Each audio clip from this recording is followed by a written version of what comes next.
respect, ce n'est pas de prendre la Bible, dire voilà, mettez-vous à genoux, vous mettez à genoux. Debout, vous mettez debout. Non, ce n'est pas ça. Il faut la conduite du Saint-Esprit. Il faut l'inspiration. Vous voyez les choses que l'Église a mises de côté. Vous voyez ce que Caïn a fait et c'est ce qu'Abel a fait. Vous voyez, Caïn s'est approché de la mauvaise manière et Dieu n'a pas accepté son offrande. Vous voyez, Jésus a dit, c'est en vain qu'il m'honore, en enseignant pour doctrine des commandements d'hommes. Ils m'honorent de leurs lèvres, leur cœur est éloigné de moi, a dit Jésus. Nous devons prendre le bon chemin, que l'homme ne pourra jamais rencontrer Dieu, à moins que nous nous engagions sur le chemin sûr de Dieu.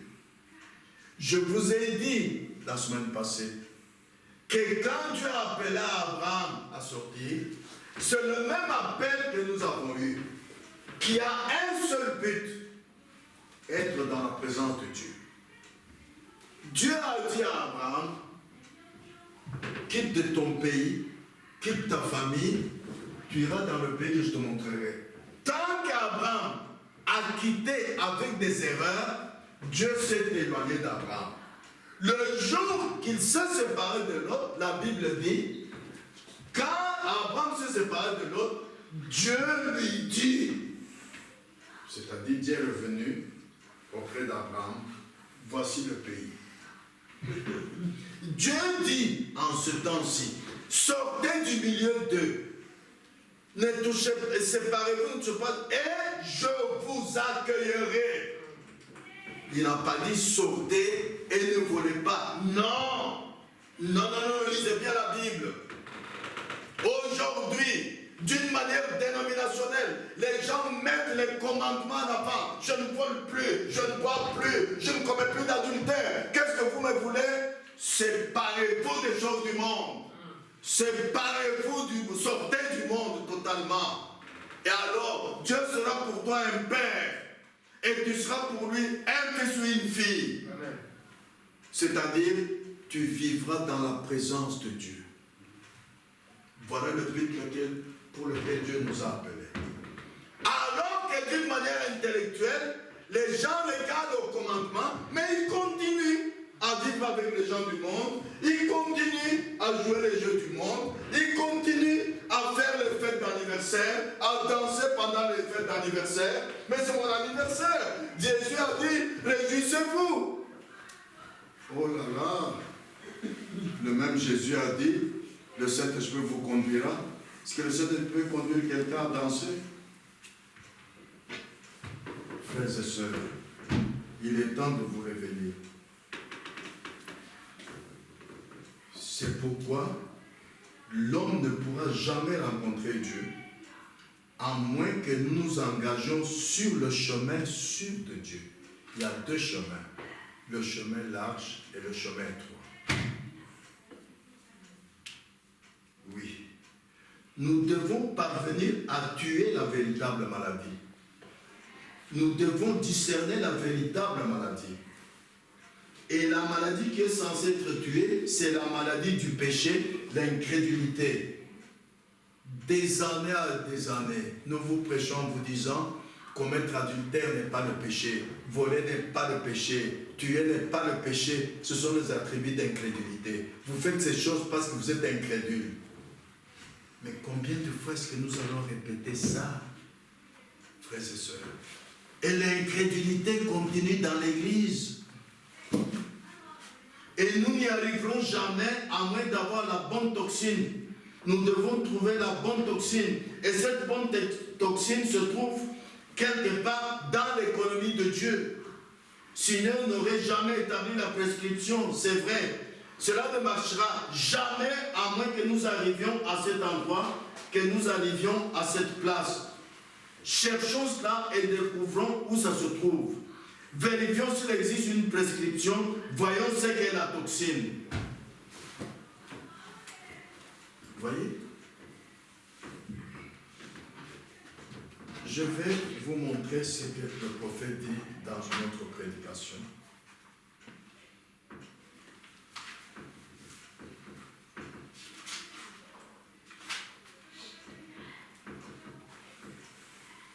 Il y a des raisonnements de l'esprit. La théologie faite par des hommes. La soi-disant qui vous rendra très religieux. Attention à la religion. Attention. C'est ce qui a fait que Dieu n'accepte pas l'offrande de Caïn. Il a fait tout exactement comme Abel, sauf son approche vers Dieu. Et c'est ce que le prophète va conclure ici. Vous allez comprendre comment Abel s'est approché.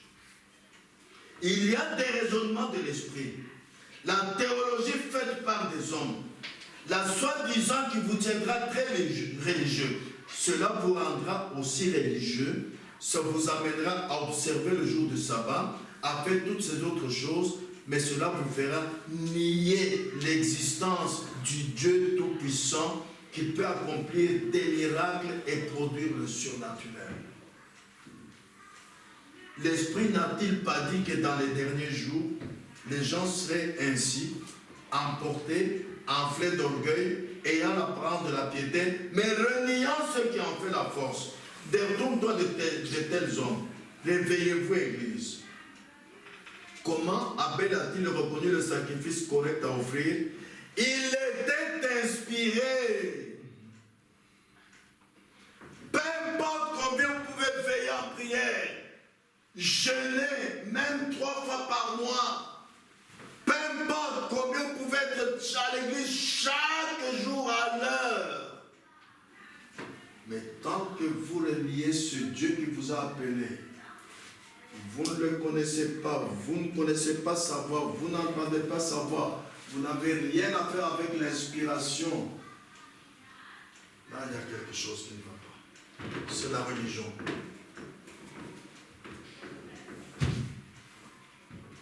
Parce que quand vous êtes dans la présence de quelqu'un, vous devez connaître sa voix. Moi, pour une fois, depuis que je suis à Bruxelles, quand j'ai rencontré le roi Philippe et la reine Mathilde, jusqu'aujourd'hui, je connais la voix de la reine Mathilde, je connais la voix du roi Philippe, jusqu'aujourd'hui. J'ai leur photo chez moi. Comment est-ce que quelqu'un peut être dans la présence de Dieu et ne pas connaître la voix de Dieu, ne pas entendre sa voix, ne pas le connaître? Dieu nous a appelés, je vous le rappelle, sortez du milieu d'eux, séparez-vous, ne touchez pas à ce qui est impur. Je serai pour vous un père et vous serez pour moi des fils et des filles, dit le Seigneur Tout-Puissant. Nous sommes sortis du monde pour être dans la présence de Dieu, le connaître sa voix, entendre sa voix, être conduit par lui-même. Et la dernière chose que nous sommes en train de voir, vaincre toujours ça. Voilà la chose que les frères et sœurs oublient. Voilà la chose que les gens du monde oublient. Vous oubliez que ce que Dieu a dit de faire et ce que Dieu a dit de ne pas faire, si ce qu'il a dit de faire, vous ne le faites pas, vous le faites à moitié, soyez certains que vous êtes prisonniers du diable. C'est notre ennemi. Ce que Dieu a dit de ne pas faire, et vous continuez à le faire petitement, vous êtes conduits par le diable. Vous ne vous en apercevez pas. Vous allez pleurer dans les grandes tribulations quand vous aurez raté l'enlèvement. Vous oubliez que nous avons un ennemi qui n'aime pas que nous puissions nous approcher de Dieu parce que lui, il a été chassé de là. Vous oubliez ça, frères et sœurs. Alors réveillez-vous. Quand vous voyez que la cigarette que vous devez ne pas fumer, vous continuez à fumer, ce n'est pas seulement vous, c'est le diable qui vous conduit à faire ça. et il vous garde prisonnier. Vous devez vous demander, mais pourquoi la guérison ne s'opère-t-elle pas?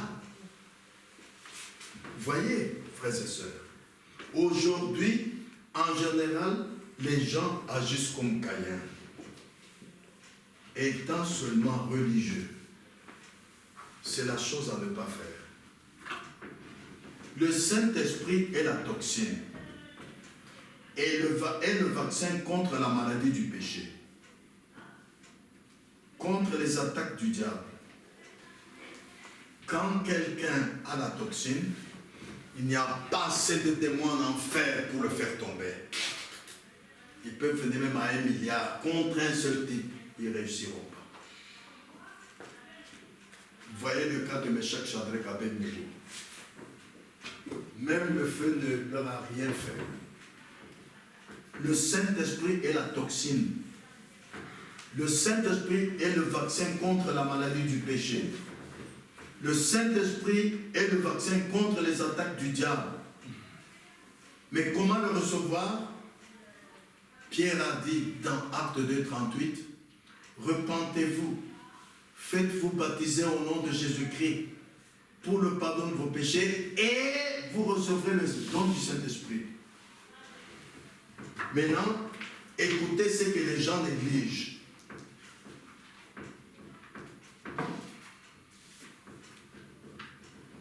Jean-Baptiste s'habillait exactement comme Élie. Celui que Jésus a dit qu'il n'est aucun prophète n'est comme lui, le plus grand de tous les prophètes. Mais Jean-Baptiste n'a pas fait de miracle. Il a été annoncé que ce même esprit reviendrait sur la terre aujourd'hui. L'esprit d'Élie. Une deuxième fois. Pourquoi faire? Jean-Baptiste a prêché un grand message de repentance. Voilà ce que ceux qui sont appelés à sortir du monde aujourd'hui, pour écouter le message du temps de la fin, ils oublient que ce message du temps de la fin a commencé par un message de repentance. Frère Branham n'a pas commencé avec des miracles, non. Suivez bien le témoignage de la vie du prophète de notre temps. Il a commencé avec un message de repentance que nous devons vivre jusqu'aujourd'hui. Le message qui est en train de marteler le monde avec un message de repentance. Pour qu'il y ait un nettoyage complet dans l'Église. Voilà pourquoi Dieu dit, n'y a-t-il point de baume en Galate? N'y a-t-il point de médecin?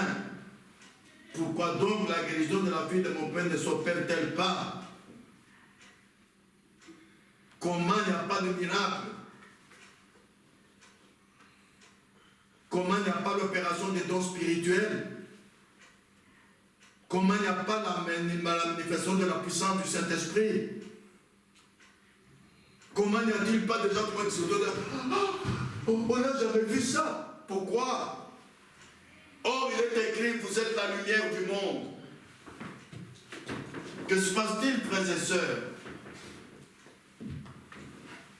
Oh, frères et sœurs, écoutez bien comment nous allons terminer.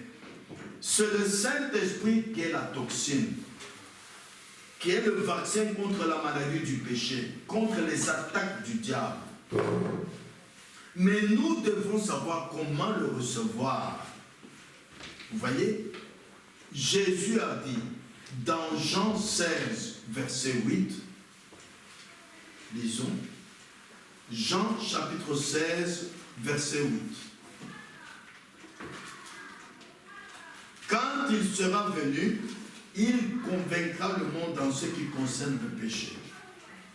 Beaucoup de frères et beaucoup de sœurs qui ne vivent pas le message totalement pensent qu'ils vont s'efforcer à abandonner le mal qu'ils font là, qu'ils appellent même un petit mal. Non. Lisez bien la Bible. il vous faut la toxine. Aucun homme ne peut de lui-même vaincre Satan. Le mal que vous faites en transgressant la parole que vous avez entendue, en transgressant le message que vous avez entendu, c'est le diable qui vous y conduit. De vous-même, vous pouvez faire tous les trucs, vous n'y arriverez pas. Regardez l'homme de science. Ils font tout pour maintenant abandonner, alors que c'est écrit sur le paquet de cigarettes, de fumer tue. Ils font tout, ils ne parviennent pas à abandonner. Mais moi j'ai connu quelqu'un qui est jamais à Christ, qui fumait 2 paquets par jour. Je lui avais dit, écoutez seulement la prédication. Je vous demande, si vous voulez, je peux même vous acheter un paquet chaque jour. Mais écoutez seulement la prédication. Un jour, il est venu me dire, je me suis réveillé, parce que lui, il fumait à partir de 6 heures du matin. J'allume, je fume, j'ai envie de vomir.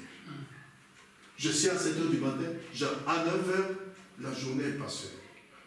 Baptisé m'a dit, oh, moi je ne baptise pas, allez chez le diable. Vous voyez, c'est la toxine que Dieu a envoyée sur lui. Ça, aucun homme du monde ne peut pas vous donner ça pour enlever le péché sur vous. C'est pourquoi, frères et sœurs, quand vous voyez que vous vivez quelque chose de contraire au message de l'heure, de contraire à la Bible, il vous faut la toxine. Vous voyez?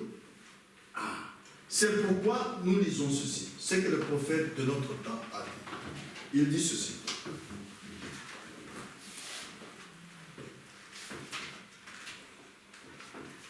Maintenant, certaines personnes disent, eh bien maintenant, attendez juste une minute. Je ne peux simplement pas m'empêcher de fumer. Je suis un membre d'église, mais je ne peux simplement pas m'en empêcher. Je vais danser, je ne peux simplement pas m'en empêcher. Savez-vous ce qu'il y a? Ils n'ont pas encore pris la toxine, ils n'ont pas été vaccinés. Ça tombe bien, comme maintenant le vaccin court la rue, maintenant Dieu nous amène aussi le vaccin à l'église. Il vous faut le vaccin. Écoutez la suite. Il dit, pourquoi un homme désire-t-il aller dans une boîte de nuit? Pourquoi une jeune femme désire-t-elle se retrouver sur une piste de danse? Pourquoi les gens désirent-ils boire du whisky pour essayer de soulager leur chagrin, alors que toute la bénédiction et la puissance de Dieu sont ici pour nous? Pourquoi voulons-nous nous abandonner à un credo dénominationnel, alors que la puissance du Saint-Esprit est ici pour nous rendre heureux et libres? Pourquoi voulons-nous faire cela? Vous voyez? Il répond, il dit, la raison pour laquelle aujourd'hui les gens meurent du péché sur les bancs des églises, c'est parce qu'ils refusent de prendre la toxine que Dieu a donnée comme un remède.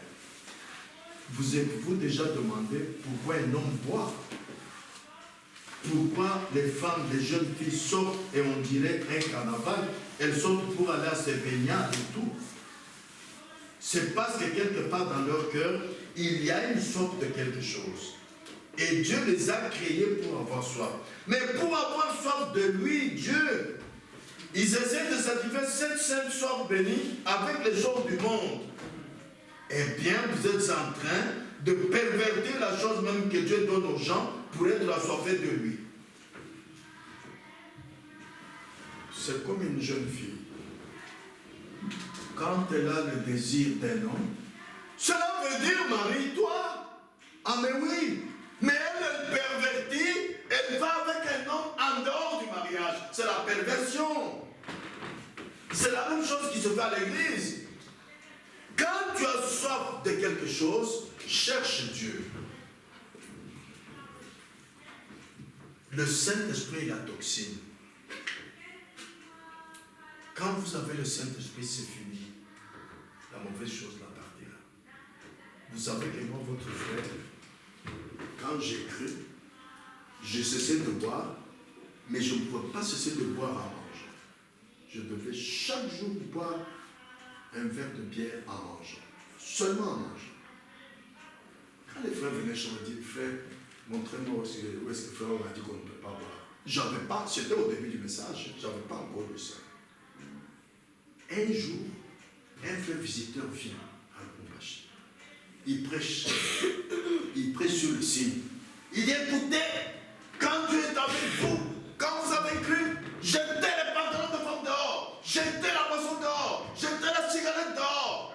Vous êtes délivrés. Ce jour-là, je rentre à la maison. Je dis, non, je ne vois plus. La sauve pas. Comme ça. Amen. Amen. J'ai été conduit par le Saint-Esprit. Les gens pensent que quand vous buvez, vous allez vous décider vous-même. Non. Il vous faut la toxine. De vous-même, vous ne pouvez pas. Vous voyez, frères et sœurs, c'est ça qui fait que les gens continuent des années à commettre le même mal. Pourtant, ils entendent bien dans les prédications qu'ils ne peuvent pas faire ça. Mais ils continuent à me dire, mais c'est rien, je n'ai pas lancé la bombe sur la ville de Bruxelles pour tuer des millions de gens. Je n'ai pas tué, je n'ai pas commis adultère. Non, vous avez mal compris la parole de Dieu. Ce n'est pas ainsi. Vous voyez? Je continue à lire. Il dit ceci. Ils essaient de satisfaire cette soif de Dieu avec les choses du monde. Vous êtes en train de pervertir la chose même que Dieu donne aux gens pour être assoiffés de lui. Vous essayez de la satisfaire avec les choses du monde. Ça ne marchera pas, ça ne marchera jamais. Et puis, si le diable ne peut pas vous amener à faire cela, il vous amènera à inscrire seulement votre nom dans le registre d'une église pour que vous vous disiez chrétien. Et vous êtes religieux. Vous êtes à l'église, mais vous n'êtes pas fils de Dieu ou fille de Dieu, mais vous avez la religion, comme Caïn. Il essaie de la satisfaire avec cela, mais il n'y a aucune satisfaction jusqu'à ce que Dieu lui-même entre dans le cœur pour diriger et satisfaire les gens et les bénir et mettre dans leur cœur les choses qu'il a créées. C'est alors que vous avez commencé à entendre sa voix parler. C'est alors que vous avez dit, Dieu m'a dit, je voulais aller à Paris, mais j'entends une voix qui me dit, n'y va pas. Mais pas avant d'avoir la toxine. Jusqu'à ce que Dieu lui-même entre dans votre cœur pour diriger et vous satisfaire et vous bénir et mettre dans votre cœur des choses qu'il a créées. Mais comment est-ce que Dieu va entrer dans votre cœur? Par le baptême du Saint-Esprit, bien sûr. Écoutez, les jeunes dames, ces petites filles ici, de belles petites créatures, vous êtes enseignées ici à porter de longs cheveux et à vous habiller correctement. Mais vous serez la cible de Satan. Gardez tout le temps la puissance de Dieu sur vous. Ne la laissez jamais vous quitter. C'est un trésor d'une très grande valeur. Que Dieu soit entré dans vos cœurs par le baptême du Saint-Esprit, donnant cette heureuse réjouissance. Ah. Maintenant, lisons 1 Timothée 2, verset 9. J'aimerais bien vous montrer quelque chose ici, vous les sœurs. 1 Timothée, chapitre 2, verset 9.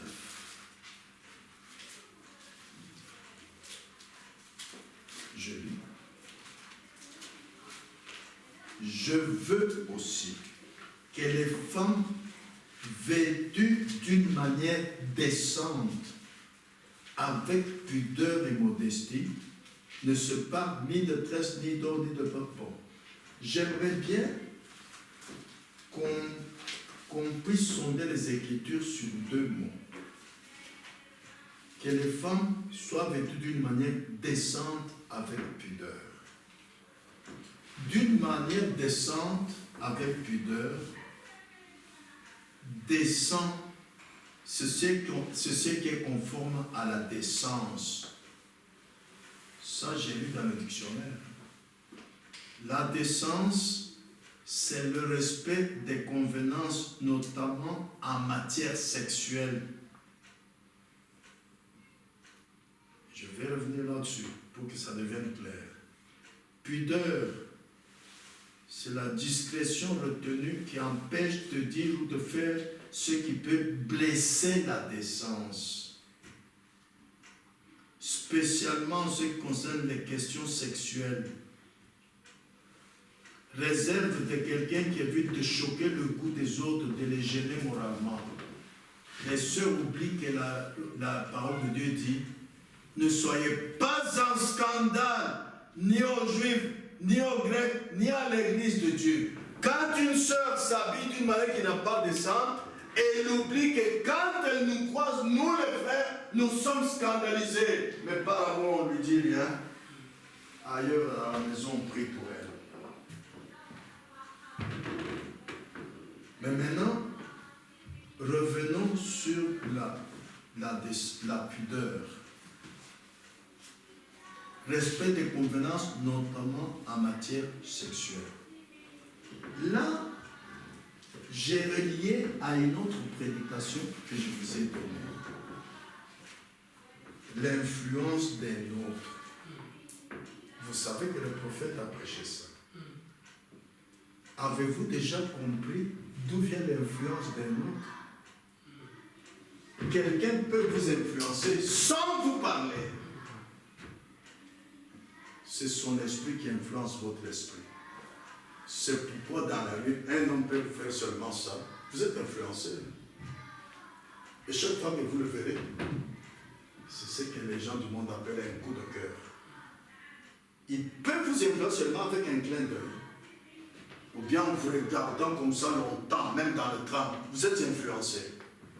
Alors par là, sœur bien-aimée, apprenez que quand vous êtes habillé d'une manière qui n'est pas décente,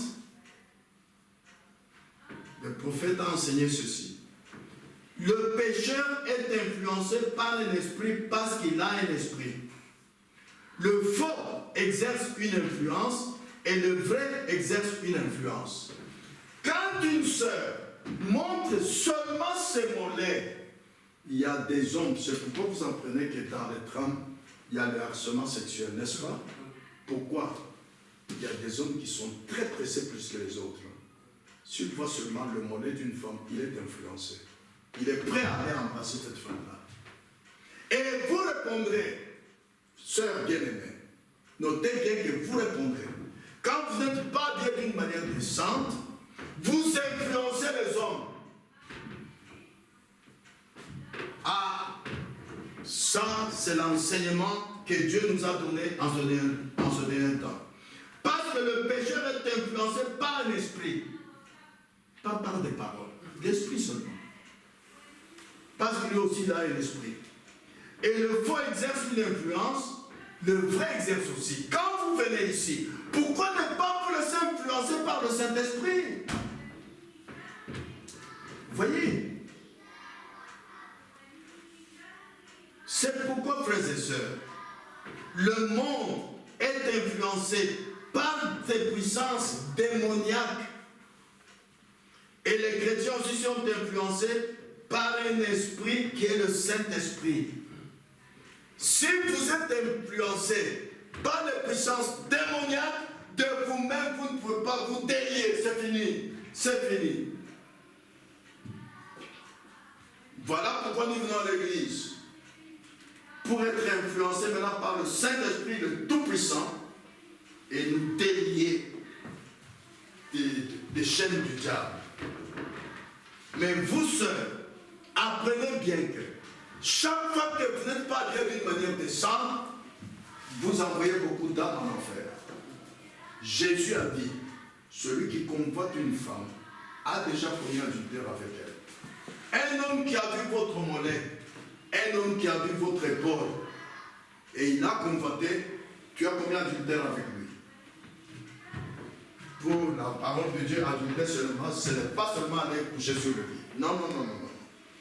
Quand votre esprit, par votre habillement indécent, a influencé un croyant, vous avez commis adultère avec lui. Et au jugement dernier, vous répondez. Vous dites, mais Seigneur, mais moi je suis allé au mariage étant vierge. Oui. Et Esther était vierge de corps et vierge d'esprit. Mais vous n'êtes pas vierge d'esprit. Une sœur qui ne s'habille pas d'une manière décente n'est pas vierge d'esprit. Elle est vierge de corps. Elle peut être vierge de corps, même à 15 ans, mais d'esprit n'est pas vierge. C'est pourquoi, quand toutes les filles passaient devant le roi du temps d'Esther, le roi n'en a choisi qu'une. Pourquoi? Lisez bien la Bible. Parce que les autres filles qui étaient belles de figure et vierges de corps, quand elles allaient maintenant faire leur toilette, elles venaient maquillées avec du vernis à ongles, rouge à lèvres, et le roi voyait qu'elle n'est pas vierge d'esprit, je ne la prends pas. Il n'y a qu'Esther seule qui était vierge d'esprit et vierge de corps. Amen. Et le roi l'a prise. Pourtant, toutes répondaient aux exigences du roi. Toutes étaient belles de figure et vierges de corps. Mais le roi a pu discerner que celles-là ne sont pas vierges d'esprit. Alléluia. Amen. Retenez ça, frères et sœurs. Jésus revient bientôt. Oh, c'est pourquoi nous allons terminer bientôt. Le prophète nous dit ceci. Faites attention à la religion, c'est une chose très délicate à manipuler. Ce qu'il nous faut, c'est rencontrer Dieu. Et vous ne pouvez pas rencontrer Dieu si vous n'allez pas sur le chemin de Dieu. Alors, nous allons terminer. Pourquoi la guérison de la fille de mon peuple ne s'opère-t-elle pas? Qu'est-ce qui ne va pas? Quelle en est la cause? C'est sans excuse, frères et sœurs. Voilà ce qui nous montre que nous allons tous rendre compte de cela. Vous pouvez vous poser cette question. Depuis que je vais à l'église, pourquoi la parole ne s'accomplit-elle pas dans ma vie à moi? Pourquoi? Je ne sais pas comment est-ce que nous sommes différents, comment vous êtes là. Moi, votre frère, après le baptême dans l'eau, j'étais comme fou. Si on pouvait déchirer les nuages, monter, j'allais dire, Seigneur, le Saint-Esprit où est-il? Seigneur, tu as promis, toi tu ne manges jamais, où est le Saint-Esprit? J'allais même déchirer les nuages. Je ne suis pas resté tranquille. Jacques dit, vous ne possédez pas parce que vous ne demandez pas. Comment se fait-il que quelqu'un peut se repentir, être baptisé dans l'eau, rester 10 ans, 15 ans, 20 ans, sans le baptême du Saint-Esprit, sans manifester l'opération des dons spirituels, sans manifester la puissance du Saint-Esprit, sans témoigner de l'inspiration spirituelle? Pensez-y, frères et sœurs.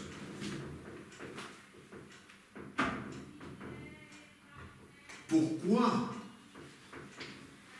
est-ce que la parole ne s'accomplit-elle pas dans votre vie? Écoutez la réponse.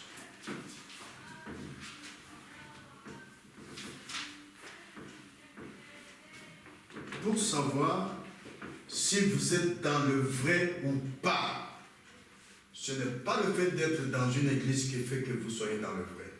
Caïn était au même bon endroit que Abel, mais Dieu n'a pas accepté son offrande. Il a fait l'offrande. Il a mené ça tout aussi correctement d'après la parole de Dieu, mais Dieu n'a pas accepté. Alors aujourd'hui, pour savoir si vous êtes dans le vrai ou pas, considérez d'abord votre objectif. Voyez si c'est bon ou mauvais. Voyez si c'est vrai que nous devrions prier pour les malades ou pas. Voyez si c'est vrai que nous devons accepter Dieu sur la seule base de sa parole et après les choses qui ne sont pas comme si elles étaient. Prendre comme seule base la parole de Dieu. Voyez si c'est Dieu qui a fait cette promesse. Tout ce que vous demanderez en priant, croyez que vous l'avez reçu et vous le verrez s'accomplir. Voyez?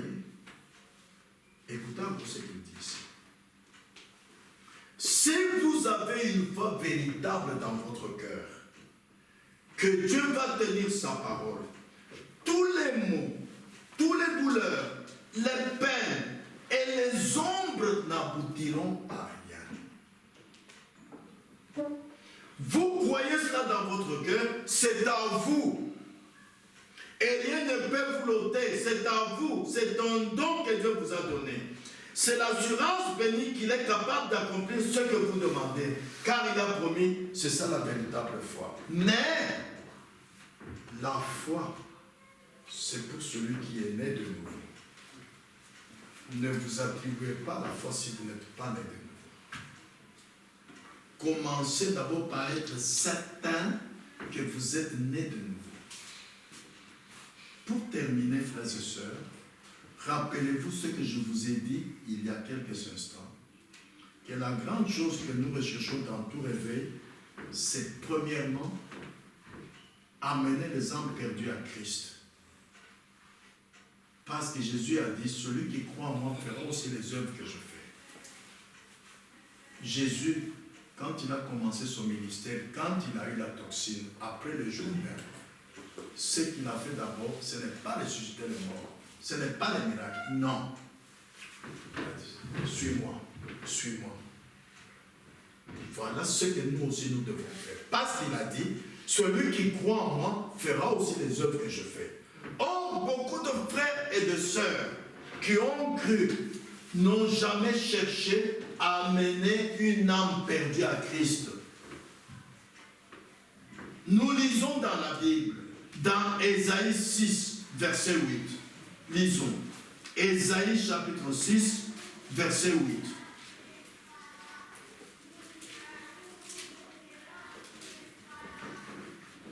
J'entendis la voix du Seigneur disant, qui enverrai-je et qui marchera pour nous? J'ai répondu, me voici, envoie-moi. Comme Ésaïe, toi aussi, réponds, frères et sœurs, et dis, mon Seigneur, me voici, envoie-moi. Amen. Inclinez la tête pour l'adoration.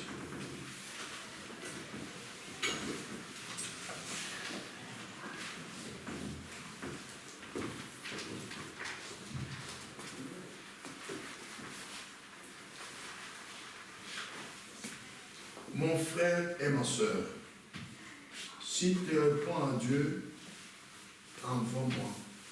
C'est pour aller chercher une âme perdue et l'amener à Christ.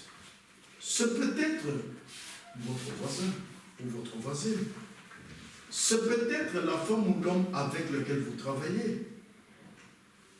Des millions sont dans le péché et dans la honte et sont en train de mourir maintenant. Écoute leur cri triste et amer. Hâte-toi, frère, hâte-toi, ma soeur, d'aller à leur secours. Rapidement réponds, Maître, me voici.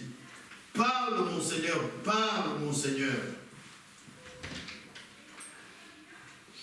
Quand Ésaïe vit en vision Dieu dans ce temple, il était d'abord prêt à confesser ses fautes. Voilà le chemin que chacun de nous va prendre aussi aujourd'hui. D'abord, il faut être prêt à confesser vos fautes. Et Isaïe, prophète, quand il a vu en vision cela, la première chose qu'il a dit, suis un homme perdu, suis un homme pécheur. Il était prêt à confesser ses fautes. Soyez sincères. Sachez que de vous-même, vous ne pourrez jamais abandonner de faire les fautes que vous êtes en train de faire. Non.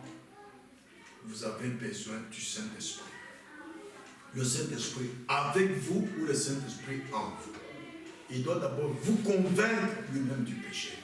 Et pour qu'il vous convainque, vous devez avoir soif de lui. Seigneur, de moi-même, je ne sais pas abandonner de boire. S'il te plaît, toi tu as dit, il faut toujours tenir Dieu au mot. Tu as dit, quand le Saint-Esprit viendra, il convaincra le monde du péché. Envoie-moi le Saint-Esprit qui me convainc. De moi-même, je ne parviens pas à surmonter ce mauvais désir qui est en moi. Seigneur, envoie-moi le Saint-Esprit. Alors, ce que tu demandes, il te le donnera. Levez-vous et nous allons prier. Y a-t-il point de baume en Galade? Y a-t-il point de médecin? Pourquoi donc la guérison de la vie de mon peuple ne s'opère-t-elle pas? Chacun dans sa vie sait quelle guérison dans sa vie ne s'opère pas. C'est quelle faute ne le quitte pas ou ne la quitte pas. Alors parle-en à Dieu. Il est le Dieu de grâce. Prions tous ensemble. Notre Père céleste, Dieu très saint, je te loue, je te glorifie, Seigneur. Toi qui as eu pitié de moi, j'étais perdu dans la boue du péché. Tu m'as appelé à sortir du monde. Tu m'as appelé à quitter la boue du péché, à venir pour être sauvé, et j'ai accepté ton appel.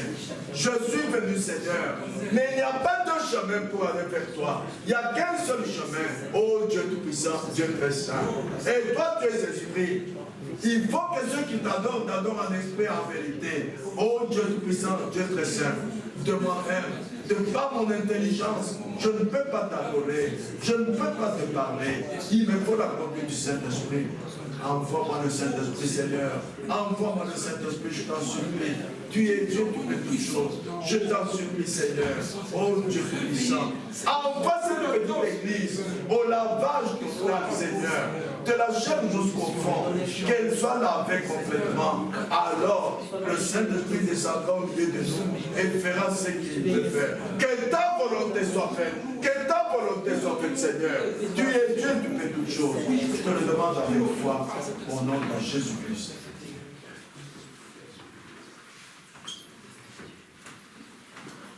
Conduis-moi, Seigneur, ô Jésus, conduis-moi, amen. Conduis-moi, Seigneur, ô Jésus, conduis-moi, amen. Chaque jour, chaque nuit, par la force du Saint-Esprit, conduis-moi, ô Jésus, conduis-moi, amen. Parle-moi, Seigneur, ô Jésus, parle-moi, amen. Parle-moi, Seigneur, ô Jésus, parle-moi, amen. Chaque jour, chaque nuit, par la force du Saint-Esprit, parle-moi, ô Jésus, parle-moi. Mon frère et ma soeur, n'oublie pas que Dieu n'est pas dictateur. Il ne peut pas venir auprès de toi, ni dans ton corps, si tu ne l'as pas invité, si tu ne lui as pas autorisé. Alors c'est à toi de lui dire, Seigneur, je te donne mon corps, viens, fais de moi ce que tu veux. Viens et parle-moi, que ta volonté soit faite. Je vous le dis, vous redis que Jacques dit, vous ne possédez pas parce que vous ne demandez pas. Demandez à Dieu de vous parler. Demandez, demandez, demandez.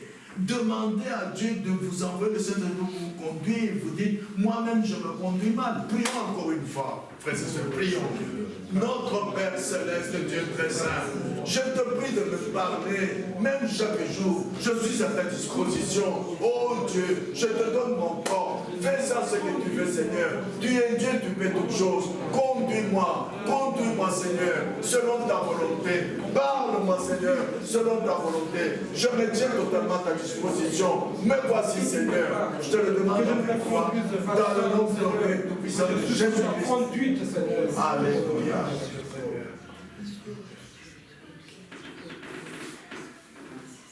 Mon frère Placide, tu peux amener toutes nos prières au trône de grâce de notre Dieu. Oui, merci Seigneur de ce moment que tu nous as invités à abandonner le monde, à te faire confiance, en nous laissant conduire par le Saint-Esprit. Que le Saint-Esprit soit l'influenceur de nos vies, mais que le monde ne nous influence pas, Seigneur, car l'influence du monde nous conduit vers le ténèbre, vers la mort, vers la perdition, Seigneur. Mais quand le Saint-Esprit en nous nous influence, il nous conduit vers la vie éternelle. Oh Seigneur, nous ne voulons pas la mort, nous voulons la vie. Car toi, tu es la vie, Seigneur. Père, Seigneur Jésus, j'abandonne cette assemblée, tous ceux qui ont écouté cette merveilleuse parole, Seigneur, comme le prédicateur du jour dit, que ça, c'est le trésor du trésor.